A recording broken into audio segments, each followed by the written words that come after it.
الآن من المنتظرين لركلة الجزاء. نعم ستكون حاضرة. سيتقدم الآن أحمد العمراني، وبالتالي القلق الكبير بالنسبة لمنصور الجابري ومحمد النفيعي. لاحظ هذه الكرة ولاحظ هذه اللعبة. نعم دخول عنيف، وربما أيضا بطاقة صفراء إن أتت ستكون مستحقة لوضاح أنور.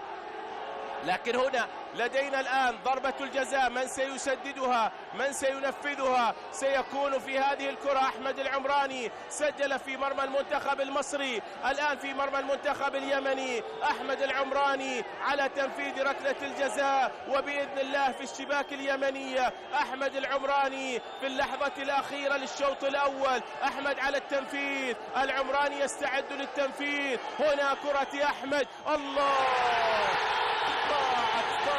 ضاعت الكرة الماضية، وضاعت ركلة الجزاء، ضاعت على العمراني. تصدى وضاح أنور لركلة الجزاء، تصدى وضاح أنور لركلة الجزاء.